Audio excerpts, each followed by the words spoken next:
Dandadan Season 2 is officially airing.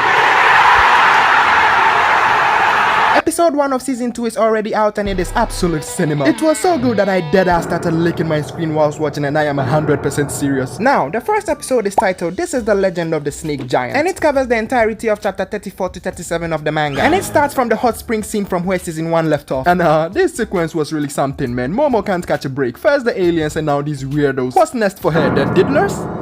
But I'm not gonna lie, I really like this sequence, not because Momo almost got diddled, but because the GOAT Turbo Granny came in to save her. From constantly trying to kill her and Okarune in Season 1 to now saving her when she needed it most. That's some pretty neat character development, low-key. Now, there is only one change the anime made to the manga, and that is giving the weirdos tongues. Because in the manga, they were butt naked, even when they were getting chased by the police. I guess the anime removed it because nobody wants to stare at their ugly-ass butt lines. Now we cut back to Okarune and Gigi still staring at the glory hole. Mind you, they've been staring at it ever since Season 1 ended, so they've been staring at it for almost 8 months now. Now they get visited by these ugly looking pale grannies. Seriously, why are they so pale? Do they not know how to shower? Anyways, we got introduced to the opening of this season, and oh my god, everything from the song to the visuals to the animation is absolute freaking peak, man. Not once, not twice, not thrice, but twice have Dandadan given us an absolute banger opening. I've already made it my ringtone, my alarm, and I am playing it in church next Sunday.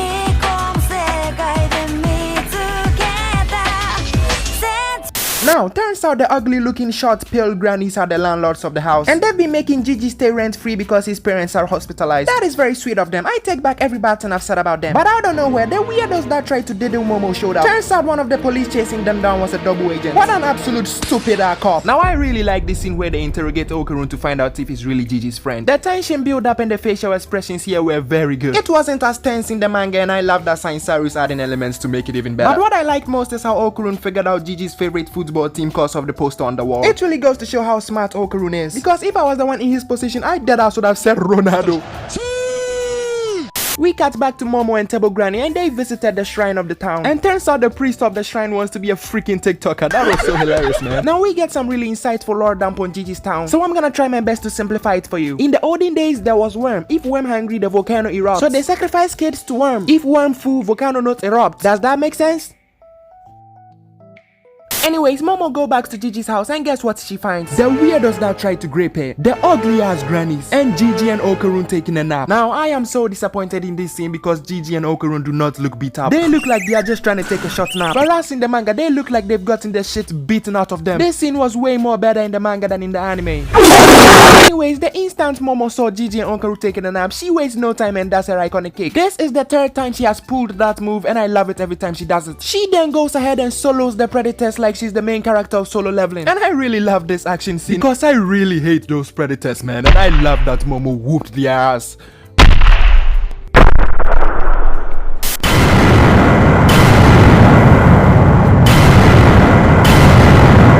Thank God Turbo Granny was there to stop whatever the fuck was about to go on there. This is like what, the 3rd time she has saved Momo from getting diddled. Momo should really apologize for stepping on her that one time. But I really love that one of the ugly grannies turned out to be a kung fu master. That shit surprised me in the manga, and it surprised me in the anime again. She really whooped Momo's ass like it was nothing. But damn guys, turns out Gigi's house was only haunted because it was literally an altar where people were killed and sacrificed to a fucking worm. And the people initiating these sacrifices are the Kirito family, or whatever the fuck they are called. They really turned an altar used to sacrifice people into a rental house, so people will rent the house and they used to sacrifice the people. I'm not gonna lie, they are kinda smart. I'm so glad Gigi and Okarune pushed them into the offering zone so they'll all get sacrificed. These stupid people think the earthworm is a god that they need to sacrifice innocent people to in order to keep a volcano from fucking erupting. But turns out their so-called god is just an overgrown man-eating worm. But anyways, the episode ends with this absolutely horrifying cliffhanger where Turbo Granny possesses Okarune again. And oh my god, what is this face? It is absolute.